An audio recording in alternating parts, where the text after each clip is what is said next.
The Mom View is sponsored by the Herzog Foundation, and this is going to be a great show. President Donald Trump called her the most powerful woman in the world.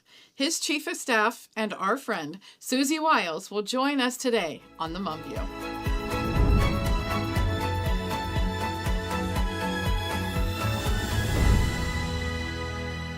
Welcome to the Mom View. I'm Kimberly Fletcher. And I'm Debbie Corlitis. And we are here once again in Washington, D.C. It is an incredible opportunity to meet with some great speakers, and we've got great interviews today. The guests we have are just fantastic. Yeah. So today we have Susie Wiles. Yes. Susie usually doesn't do interviews. Yeah. And she just blessed us with an interview today. It's fantastic. So we're really excited. So I was thinking about, everybody who knows me knows that I'm a big fan of Alexa Tocqueville. Yes, I've heard you mention this so many times in the last 9 years about this person. I know.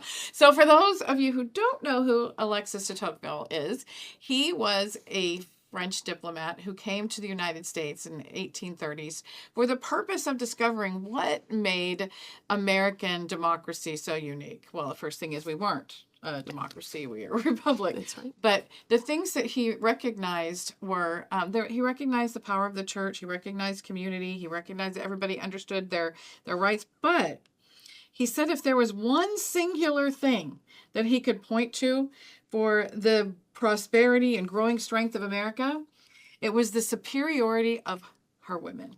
Her women. Look at that. Yeah. He saw it from afar. Yeah. He saw the strength. Even so long ago. And we still have these great women. We have one today who is absolutely amazing. And President Trump has said some pretty great things about He sure has. women. I got to put the glasses on. President Trump says this about women. He says women are an essential part of the political, economic, and social fabric of our nation.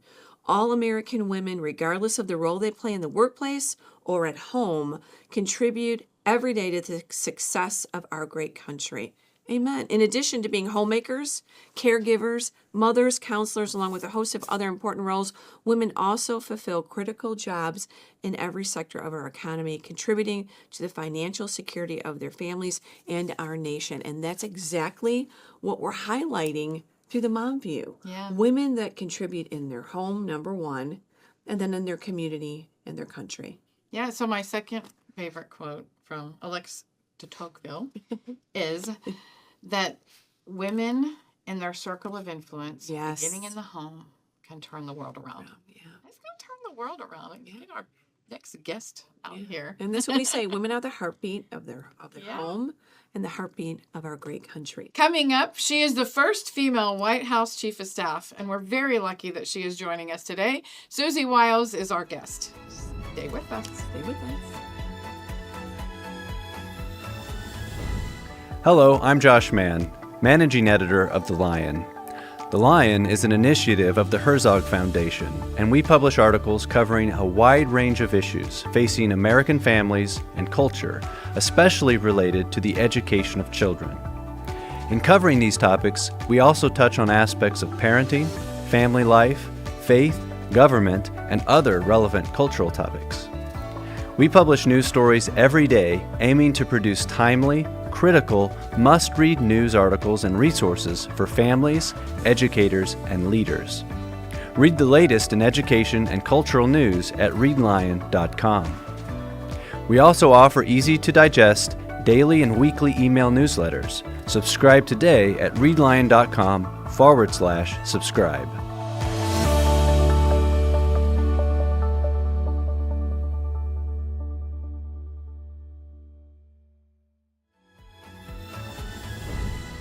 Susie Wiles has been called the Ice Maiden, ruthlessly effective, humble, a good listener, smart, innovative, and universally admired and respected by everyone. I just think she's a dang rock star.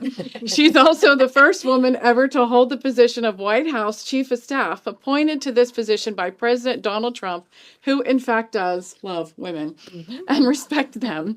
Is it any wonder that we at Moms for America honored her recently with a Mothers of Influence Award? She doesn't do many interviews, so we are very honored and excited that she is here with us today. Thank you, ladies. Thank Welcome you. to the Mom Views. Okay, and I felt really special because you said you chose this one. I did. And I did. we love that.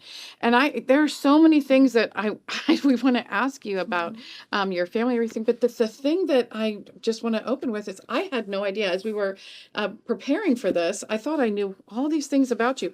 I had no idea who your father was. Yeah. That's incredible. So tell us what Tell us the about. influence of your father had on your life with his career.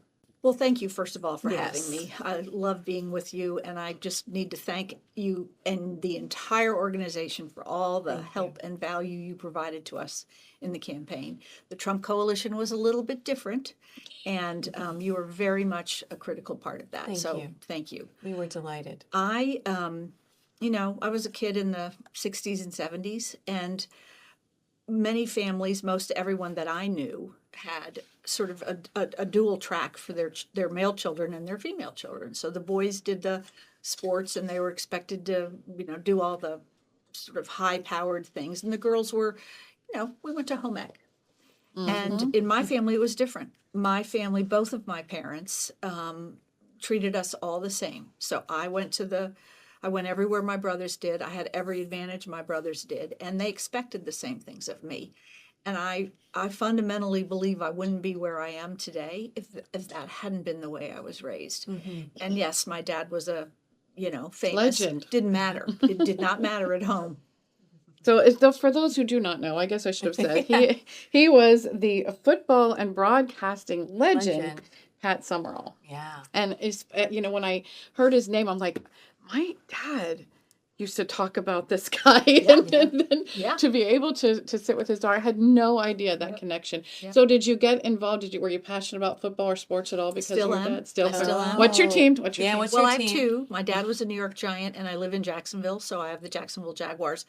Neither are setting the world on fire this year, but love them both. Well, you didn't say Dallas, so we're good. So, No. So the preparing of that, when you grew up in a family like that, well, one, you were the only girl too, right? Yeah. So that's a special place within the family dynamic. But you went on to be a press secretary and do an interesting career before you decided to have kids and start your family. Let's take us through your career a little bit and some of the things that you've done, because our moms, there is a fascination about you. Oh my gosh. That I think moms are really interested, women are interested. I mean, you are the first chief of staff. And who would have Female. thought Donald Trump would have done that? I mean, I right. know. And the truth of the matter is neither of us knew at the time. What? I had always assumed that somebody had come before me, and I didn't know until somebody asked the question, and we were both, President and I were like, that's interesting. Well, here we are. Isn't that incredible? Yeah. So what was that journey like before then? You had worked for different celebrities or the industry or No. politics? Politics, for, let's see, 2 members of Congress, once up here, and then once in the congresswoman from my home district. This one was my 5th presidential campaign. This is the only one I've ever run or co-run, but this is my 5th one, and I started in sort of the scheduling and organizing and logistics part of the business, and that's really served me well for now. And then I did something that I don't advise, but it worked for me, which is to take 11 years out of the workforce when my children were born and little. Love that. And then when my little one went to 1st grade, I went back to work full time. So I met a couple of your daughters. Very impressive. Did you? Yes. You the time you took off, it took root. They're Good job. great. They're great. They're great. And now I have a prize grandson. So Oh, Oh, that that is. changes everything. Yeah. So I have 9, and You lucky I have girl. 8. I know, see, so I have 8 children, but I should have, but the ratio should be 16. I'm like, Yeah. I should at least have 16. And my daughters-in-law just keep saying, Karina, I need to stop being greedy. That's just right. take what That's I got. right. And I was That's like, right. I'll take the 9. Yeah, none of But us I can- am very I've won, blessed. and that's enough for me. Yeah, we can't quite compete with her, so we don't try. But they change your life. It's theoretical. Everybody says, "Oh, it's so wonderful to be a grandparent and all that," and you say, I'm sure it is." But then when it actually happens to you, it all makes sense. Yeah. So, Well, at my least that was group my needs to get experience. going because I don't have any yet. So, And your son's married, so he needs to get on the bus. so 11 years off. Was there a decision? What made that decision so clearly for you? I'm staying home with my kids. I'm not sure it was that kind of a decision. My first daughter was born, and I thought, gosh, I don't really want to go back to Right. work. This is I'm loving this. So we did I did the school board and the PTA and all that sort of thing. But then my second daughter was born 3 years later, and it just sort of worked for me. It does make it hard, I think, for anybody to go back after that long out of the workforce. I've been so lucky and blessed along the way, but I don't recommend it. Well, you've got to look at that and be like, wow, the Lord just blessed. Indeed. He took my humble motherhood, decade there, and then look at how he's blessed and opened up so many doors for you. What really impresses me about the whole motherhood thing is how many mothers you're mentoring in the Ah, administration. it's my proudest thing. And fathers. This is a male-dominated business still, and so I really do pay it forward. I believe in that. Somebody did that for us, and most of my team, all of my team is under 40. Some are under 35, and it's the way this is the way it's supposed to be. I help them. I said to one of my team members the other day, we raise our girl children to do well individually. We put them in ballet, we put them in figure skating, we put them in dance. We don't put them, more and more, but at least when my kids were little, we don't put them on the soccer team. Or, even golf, tennis, those are all individual sports that we steer our girls to. And you have to be on a team in order to lead a team, whether that's in athletics or life. And so teaching that to the women I work with, I think that's a gift I can give them that they might not otherwise get. Caroline said some wonderful things about you when we gave her Mother of Influence Award too. We love Caroline. Yes, and she talked about how comfortable the administration is and how they rally behind her as a new mom. Think about Sunny. I mean, when you're there at the White House or you're at an event, you see there are a lot of young moms, and it's encouraged. It's not discouraged in so many of the other marketplaces. When Caroline came to work for us, she worked at our super PAC, and we wanted to bring her over to the campaign. And we hired her, and we were all good. And she said, I really would like to talk to you. And I said, sure. So I called her, and she wouldn't mind me telling this. She said, I just have to tell you I'm pregnant. I said, it's not a disease, it's a condition. It'll be fine. And then she said, well, I'm due on convention week. Okay, that's a little harder. A little complicated. She was back in no time and never missed a beat, even on the phone when when the baby was brand new. So, and he's the cutest little guy. Oh, it is so And you're great. like surrounded by little kids, and that's awesome. Some of them are adult little kids, and some of them are little kids legitimate. I get that. So everybody's going to want to know. I want to know, what is it like to work in the Trump White House? It's unbelievably good, honestly. The people that came before me, all men, as you know, had a dinner for me in November last year. And they said, it's so stressful. You'll be so tired. Be sure you pace yourself. Be sure you are good to yourself and all that kind of thing. And I thought, what am I getting into? I might not even sign up for this. And I'm older than all of them. Not now, but when they were in this job. And I have not had that. I keep thinking that's going to happen to me. I love coming to work every day, and I'm not just saying that. I love coming to work every day. I love Donald Trump. I love working for him and all my people around us. They're fantastic. We couldn't have assembled a better team, and they are so devoted to our cause. It's a joy to be there. And yeah, at the end of the week, I like to sleep in on Saturday mornings a little bit, but I have not. I've not had one day where I thought I don't want to do this. Not one.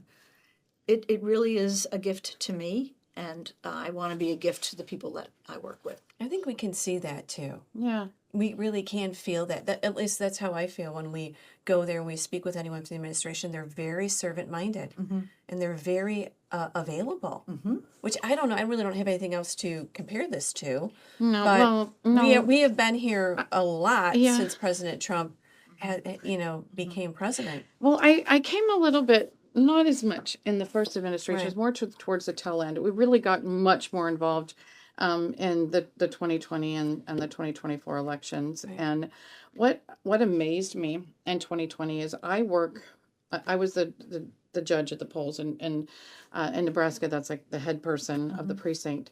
And I mean, I'd been doing it for 6 years, and every year everybody comes at 7 o'clock. I get there at 6 to make sure I've got everything set up.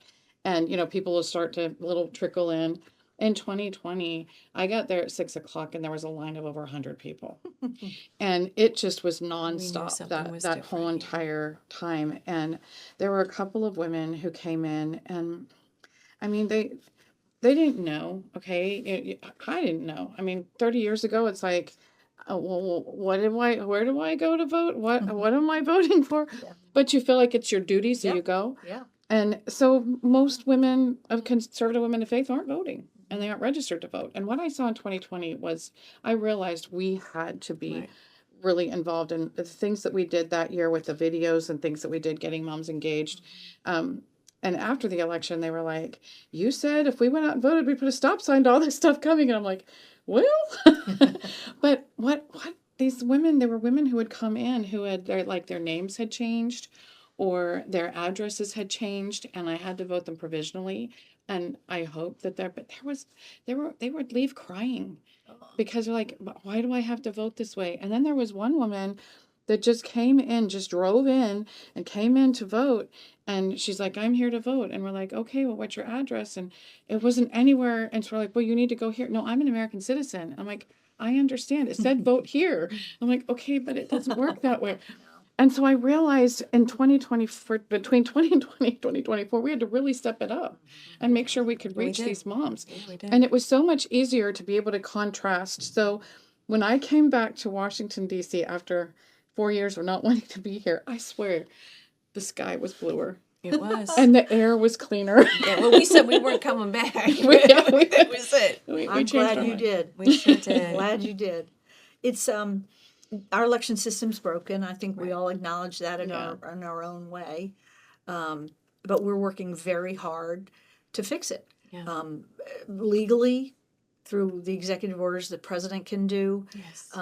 and hoping that 2026 is better, and then 2028 is Right. we've got it down. And every state's different. So in Florida, you could have voted anywhere. If you came to the wrong precinct, it wouldn't have mattered. So every state's different. Right. But It should be. the person most likely to vote is a newly registered person, which is Yes. why we've put such emphasis on registering people to vote. That's what we did. And I think this Yeah. is very important to hear this from you, Susie, because you ran campaigns. You ran the president's campaign. You understand this more than anyone in this room and watching.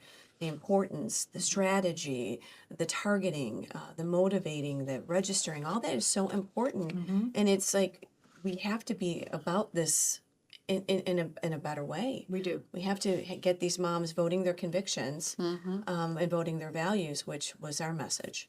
Well, it's easy when you have a good person Yeah. to vote for. The Yeah, contrast it is. was very clear. There was a decision this year that made it easier for groups like yours, which is it had been illegal for the campaign to coordinate directly with a third-party group. And the FEC changed that. And so we were able to have a direct dialogue. And I think that's one of the things that made the difference here. All the people out helping the president were people we could talk to and tell you, here's where we need you. This is what we need you to say. Please focus on moms. Before, we couldn't have been able to do No, that. I'm So pretty that was convinced. a big difference maker. Yeah, I'm pretty convinced that was a major game changer. It was. And it saved us money too, because normally we build these huge organizations of mostly young people, paid staff in states. But it's when you multiply it across all the states, it gets very expensive. Our ability to interact with groups that were passionate about whatever their issue is made that unnecessary, and that's money we could plow into TV or whatever.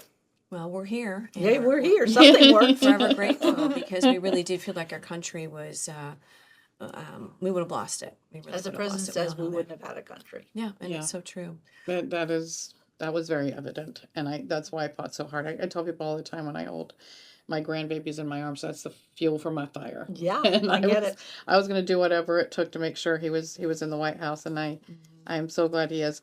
So, what is what's what a is a- normal week? Yeah, like? what is a week like in the White House? Today was a great day because it's a federal holiday. Oh, And so lots of people weren't here, but we were. And the president, after he went to Arlington for the wreath laying, he came in and we got a ton done. We start every day early with how early? a 7:45 Okay, with a security briefing. okay. We take it. They wouldn't like to hear me say this, but we do. It's a data point. It's not necessarily what we operate from. It's what they've heard or overheard or seen in other parts of the world.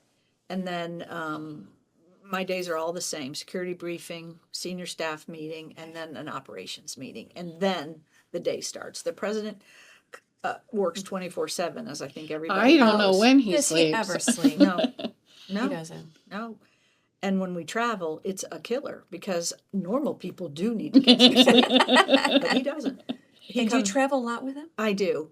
I don't go everywhere, but I'm a little bit selfish. Places I've never been, like Korea and Malaysia, I did go. I mean, it's work, but you still get to see a part of the world you might not ever otherwise see.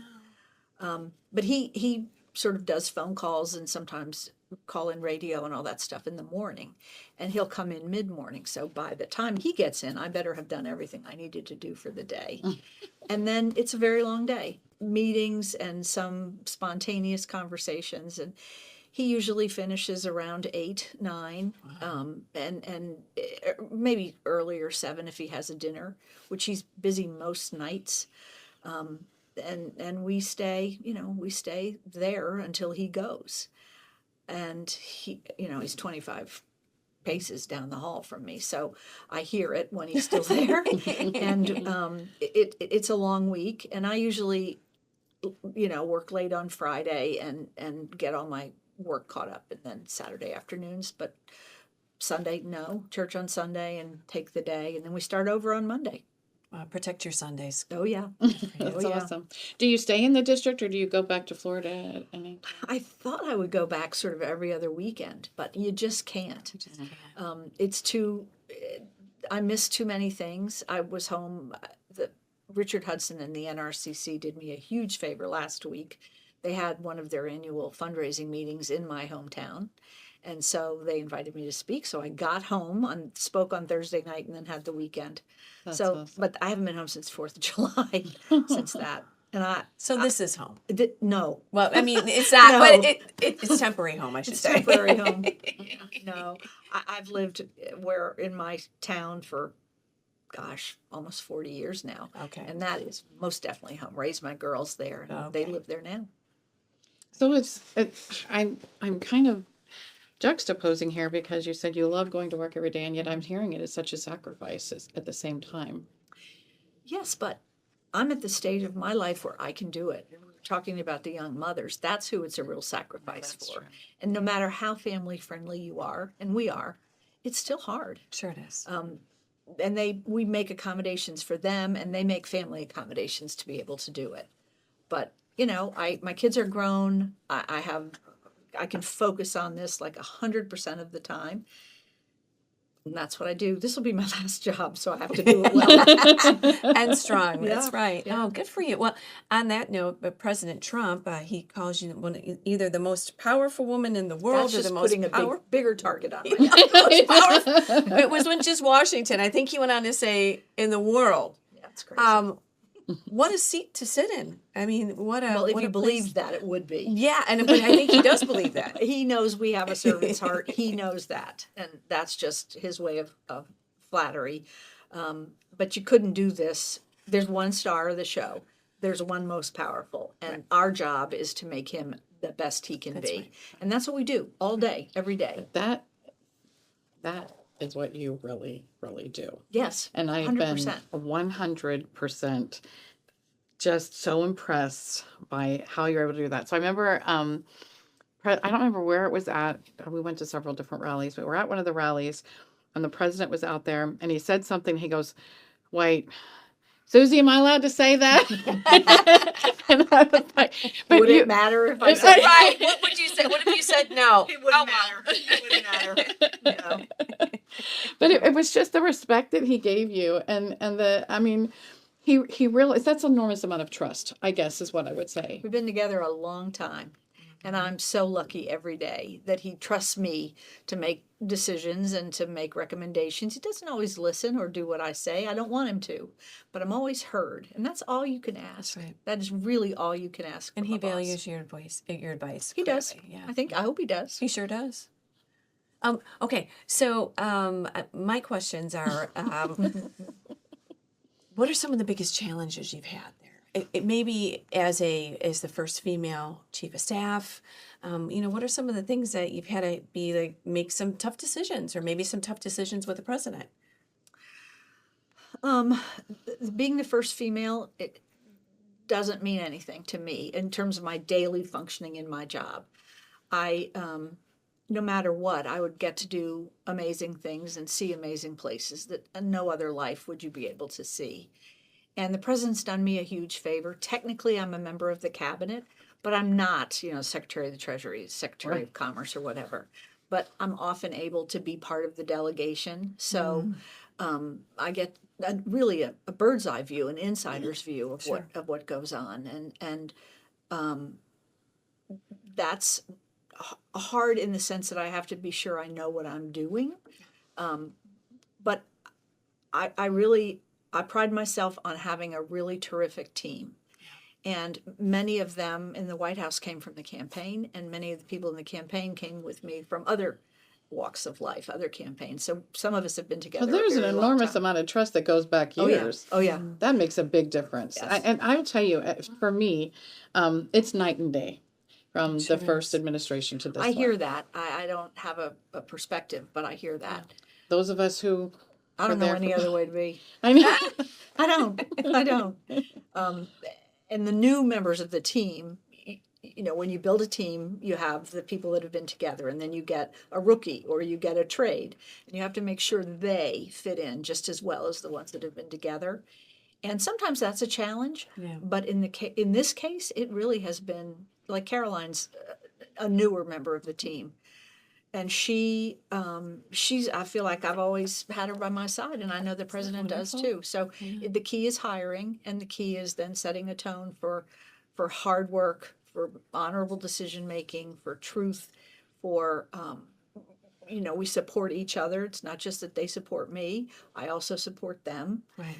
And that's what works for us. I don't know if it would work for every president. Some organizations have been much more hierarchical. Some presidents have, not us. We really function as a group. We make group decisions. Well, and he's really not a hierarchical person. Not at all. I mean, all the stories that I've heard about him, the more that I've learned about him, the more that I interacted with him, he's the most genuine, sensitive, compassionate, alert, and brilliant person that I And think very I've ever. tough. Yes. Very Yes. tough. But he listens, and Oh, for he sure. puts people around a table, and he listens to them all. And it doesn't matter what their station is. He No. cares what they have to say, and then he listens to them all. He gleans it. He makes a decision, and then that's done. Once you remember and realize and internalize that he's likely to take advice just as easily from the landscape architect as he is from the right. Secretary of the Treasury. that. Once you internalize that, it makes it all clear, and it is makes so the job funny. a lot easier. We've met him a handful of times, obviously, and he's always so complimentary. And I think that is what, he meets my daughter, oh, you're so beautiful. Or you have meet my husband, oh, you better take care of these two girls. He's always Yes. so complimentary. Yeah. That is a wonderful trait. It's genuine. He remembers sort of obscure things about people that he cares about or who work for him. He's very quick to meet your family and do the pictures and the whole thing with your friends and family. He's a kind man that doesn't want anybody to know he's a kind man. That's the funny thing about, and people don't know that. And when I try to tell people, I say, if you just knew him, but I remember when all my friends were endorsing him the first time around, and I'm like, Why do they know that I don't know? Phyllis Schlafly. I mean, she was my mentor for 10 years. And then when Ben Carson got out of the race and he said, well, he's not the same person when I met him in person. And I'm like, Yeah. True. what? But it's true. He is totally genuine. But And I since the guess when you, assassination attempt too, I think he's yeah. changed, But he was a New York businessman who was incredibly successful. That should say enough as to why he has a tough persona when the world respects us again Yeah. because of Boy, him. do you feel that when you travel with him? It's almost tangible. The world leaders, and we spent a fair amount of time on foreign affairs because the country was in such a mess. Right. You feel it when you get on the ground and you see the welcomes that he gets in countries that It's incredible. yeah, in Saudi Arabia, in Korea, in Malaysia. They're so happy to see the American president. He is the leader of the free world, He is. and people recognize it, and it's really a good thing to see, and it's paid huge dividends for America now and into the future. He really is a great deal maker. Oh yeah, Art of the Deal. I just listened to his book and I was like, oh, I get I it watched now. The Art of the Deal in person with President Xi in Korea. Oh, you 2 did? weeks ago. Incredible. I was living, watching him live the book. It was remarkable, and I know it about him. But when you actually sit there See at the it. table and watch it happen, you have You have to marvel. it's yeah, you do. You marvel. I was in awe. So of all the experiences that you've had to date, what is the most memorable thing of the position so far? Even a your couple. role? Well, it was not on my dance card to sit at the table with President Xi of China, so that was pretty remarkable. I'd say the travel has been, and the response to the travel. dignitaries and all that. I've never been to a Gulf state, and we went to 3. I've never been to Asia. We went to 3 countries in Asia. And then just the day-to-day life of what you can accomplish if he has his mind on it and you put your pen to paper or whatever metaphor you want to use. It's amazing what can be done for the American people. Yeah, he And cuts through all that red all tape. of it, and I don't think I fully appreciated that. We have a friend, a colleague, somebody that I had brought with me along the way from Jacksonville, whose son was it was state of Florida's distance running champion, and great kid. And the dad worked at the NSC, and the boy was going for a summer program between his, I think, freshman and sophomore year in college. He was going to Singapore, stopped off in Japan, as a 20-year-old would do. He did a backflip off of a picnic table in Japan and broke his neck. Oh my gosh. He's in a foreign country, doesn't speak the language, he doesn't know a single soul. And his dad called me and said, is there anything you can do? And I called our ambassador, George Glass, who's a wonderful man, who got him in the right hospital with the right doctor at the right time to relieve the swelling. Then he had to come back to the United States. He was paralyzed. And we got the insurance company. I called and didn't know them. I called and said, this is who I am. This is what I'm doing. He needs a flight back to the United States on a hospital plane. Happened like that. Wow. And then the place in Atlanta, in the country, the best place is in Atlanta. And I thought, and it was full. And I thought, who do I know in Georgia? David Perdue. And David Perdue, of course, knew these people, got Jake in, and he's walking. What? He's walking. It's a miracle. That is a miracle. God gave that family a gift. But I was struck by how you can do something like that. Isn't that incredible? Yeah, it was amazing. You almost had someone's life in your hands a little bit, and God gave you that. Those phone numbers, those connections. Yeah. Wow. Very reflective, I'm sure. Yeah. You know. I saw his dad at that. We had the 1-year anniversary of the election night last week, and his dad was there. He's gone on to works at NASA now, but we were just talking about the way life brings people together in ways you don't expect, and what can come of that. Yeah. I see that every day. I really do. One of the things that really impresses me about the president and the whole entire administration is that it isn't about 4 years. It's about creating policies that are going to be lasting. Because the first 4 years, it's just like it totally unraveled like overnight. Yeah. And he is, I mean, this guy's on Mach speed here. Oh, yeah. But every time he says the Constitution, I just want to weep. I mean, everything he's doing is constitutional. 100%. So you can't just unravel it. And I about fell over when he said, some media person was asking him something, and he said, well, that's outside of my jurisdiction. You have a problem with that? You need to talk to Congress. I don't have the constitutional authority. And I went, oh, I love this man. But you raise a really good point. He's done over 100 executive orders. That are within his authority. Oh, yeah.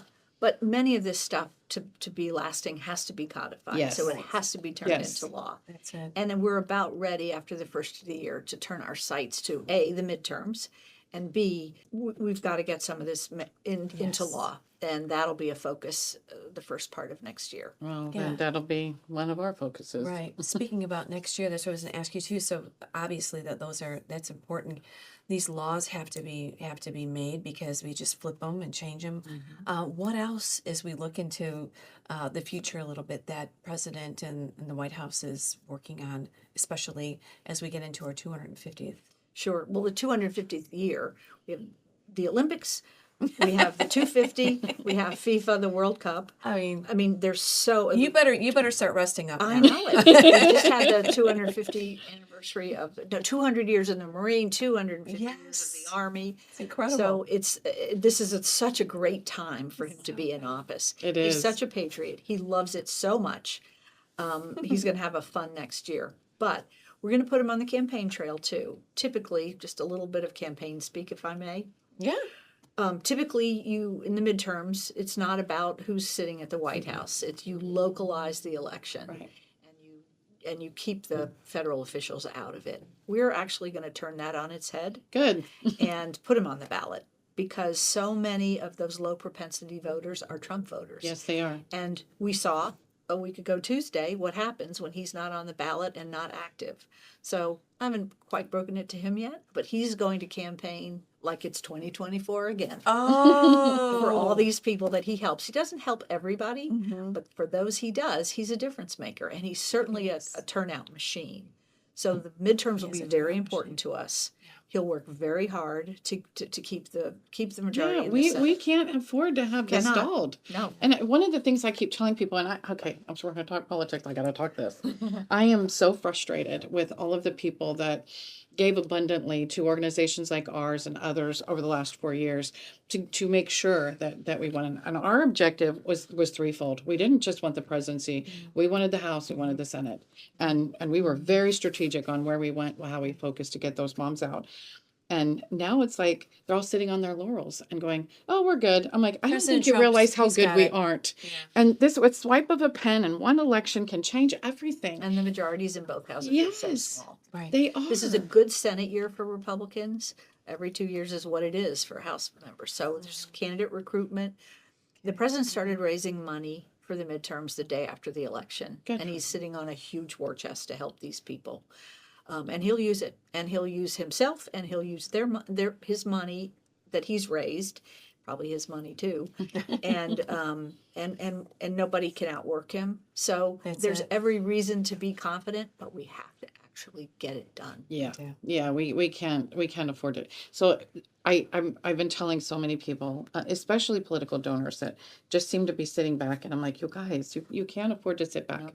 That when the president won the election, we didn't win the game. No. We're finally on the playing field again, right. and we need to kick that ball down the field. This is the time to push the pedal to the metal. Indeed. You're absolutely right, and I hope we can count on you. Oh, Absolutely. absolutely. Susie, we're going to be there. I think we're kind of getting the wrap here, but one last thing. I just would love for you to give some advice to our moms that are Always watching. our last question. Yeah. Great question. It's the Because, question. yeah, like advice, what you learned looking back, younger self, older self to younger self, and, what would you say to moms, in today's culture, or tips from you that you learned as a mom? everybody can talk about time management and all that kind of thing. What I would say is that's your most important and first job. Yeah. And nothing else you do will ever be as important as how you raised your family, how you raised your children. And if you keep that in mind, you'll be very grounded. You'll keep the right perspective. And I was fortunate enough to be able to do that. I wish that for every mom, to be able to have the ability to really focus on your family and your children. Work comes second. Yes, we have to work, but work comes second. And you always want to go to work at a place where that's what they believe too. That's awesome. I love that you kept God so close in your life. Very too. much. That's fantastic. It has been a pleasure having you, and I'm glad that you chose to be with us today. Thank you for having me. Thank you very much. It's wonderful. Yeah. What? Thank you for all you've done and will do. Yeah. Oh, yeah. We're going to be busy. More of the Mom View after this break. America is under attack. Our families are being crushed under the politics of a radical agenda. But moms have had enough. We are standing up and we are fighting back. This is our battle. This battle is every bit as important as the Revolutionary War because we fight for the same thing. Moms for America is a national movement of moms reclaiming our culture for truth, family, freedom, and the Constitution. I think Moms for America is exactly on track and is doing the right thing for the future of our country and our children. Like Moms for America is going at the heart of the issue. But I am honored to join Moms for America today as we speak out against the horrific mandates.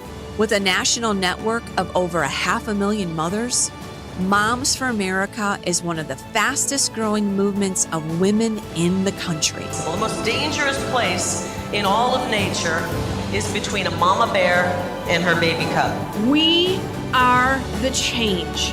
No matter what, no matter where, and no matter how difficult the obstacles are that are facing us and our families, we will not give up and we will not give in. So if not now, then when? If not you, then who? Welcome to the Mom-Led Revolution.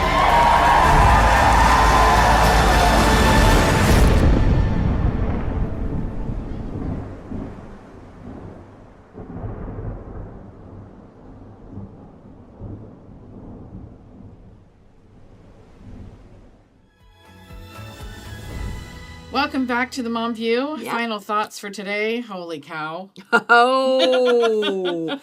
So, when you just see someone on television. Yeah. You haven't had a chance to really meet them. Just very pleasant, very strong, very approachable, very focused. Yeah. Just really a lovely interview with Susie Wiles. Fantastic. And I love that she mentioned about the incredible influence that we had in the election. And they're counting on us big time in the midterms. And we certainly want to be there to reach and support the moms, get the moms registered, get them out and voting. And they want to. Yeah. We just need to, we have very unique things. I don't think people realize exactly what our Mom Vote initiative is. Right. We have very unique things. And when moms say things, we listen to what they're saying, and then we deliver on the solution for whatever the issue is. So one of the things they were saying is we have to pack up our kids and we have to get the diaper bags and get the strollers and then go stand in line and we have to go in and vote. And I was like, no. Vote share. What? Yeah. You want to go vote? Your neighbor, your friend needs to go vote? Swap, watch each other's kids, and then you can each go and vote. We want to make it as easy as possible for these moms to go out and vote their values.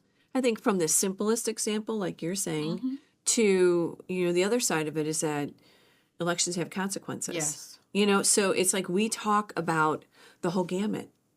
And we talk about all of the issues that affects moms, right? In their home, at their kitchen table. We say it from kitchen table to Congress. And we really do address all this. And we do try to talk about these elections because, boy, if we do not vote our values and we become passive as moms, somebody else is using their voice and is casting their vote. And it's not their values. Right, where their values is. So it's like, I think we've really kind of captured, like, elections are important, moms. Right. And we did a survey. Oh gosh, it's like, I don't even know. It's been so many years. 2017, because we got involved in the midterm elections in 2018. We did. And we're testing this out, the Mom Vote grassroots plan. And in all 5 of the congressional districts that we targeted, Oh, that's right. 2 in what is it, Minnesota? I can't remember. Yeah, 2 in Minnesota, and 3 in North Carolina. The conservative candidate won. Yeah. The Republican conservative candidate won in every single one of those races, and the Mom Vote was up. I was like, how do you know the Mom Vote was up? It's like, because I already know when the women vote is up, then you know that it's the conservative women of faith that are voting, because the Jezebels are already voting. So we need the Esthers and the Deborahs going out and voting. And I'm going to quote you, because you say this all the time. Women got us into this mess, and women need to get it out. And my husband has been saying this forever, and it gets me kind of, I'm not irritated by it because it's so true, but I'm mad that we've got pushing it on you. And I'm mad that it's true because we did get us in this this problem. Yeah. And we need to think more non-emotional. We need to think more logically. We need to think about the preservation of our country and the hearts and the souls of our kids.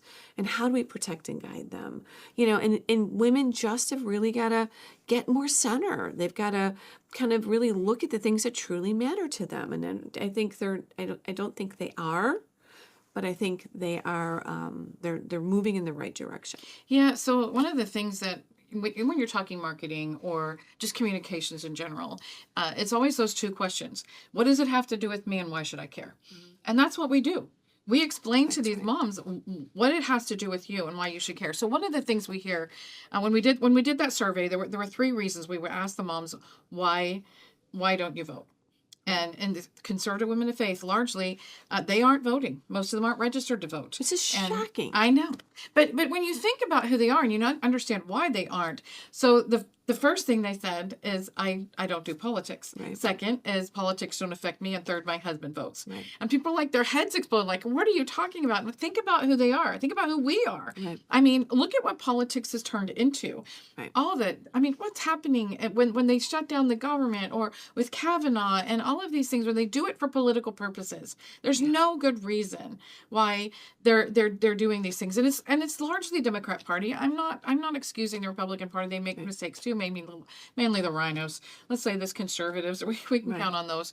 But we spend all day long teaching our kids how not to behave that way. Why would we voluntarily engage in it? Yeah. So what we do is we teach them the difference between politics and civic engagement, politician and a statesman. And they're like, oh yeah, we want that.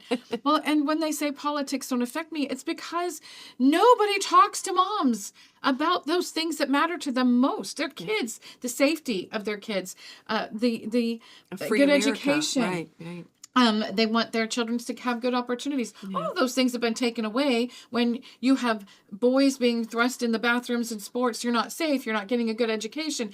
Your opportunities to succeed are being ripped away from you. Yeah. So moms get upset about this, but politicians don't want to touch it because it's too touchy. I'm like, okay, well, we'll talk about it. And then the third reason my husband votes, think about it. We're running a whole universe in our homes, right? So we're like, you know what? He's got this. Yeah. And when women look at voting as politics, what we help these moms see is that voting is what your future is going to look like, what your children's safety, future education opportunities are going to look like. Yeah. Why does it matter to them, and why should you care? That is it. And that's it exactly. Yeah. You know, if we don't get engaged, then America will become a nation that is more broken than it's ever been. And that's what Susie was talking about too. It was, and President Trump said it too. We were so close. We were so close to losing America. America's greatness and its future and everything that our veterans and our history is built and given and championed. We were so close because communism is knocking at the door and it's in our country. And we know that. Yeah. And we know that people are accepting socialism and they're accepting communism. So there is a battle at hand. This next election, we have got to be out and about, and we've got to be talking about the issues that affects moms. And she's counting on us. Sure is. The presidency is counting on us, and she brought up a good point. We now have the ability to communicate on how we can support the people that we care about. Super good. Yeah. Well, How about that show today? I think this is a wrap and a half. I think so too. We'll catch you next time. The Make Mom sure you View. check out all of our shows at themomview.com and our X and Instagram, at The Real Mom View. Check us out there. Like and share. Yes. Definitely share this show. Yes. This is totally worth it. Yes. So thank you for being with us, and we'll see you next week. Thanks, moms.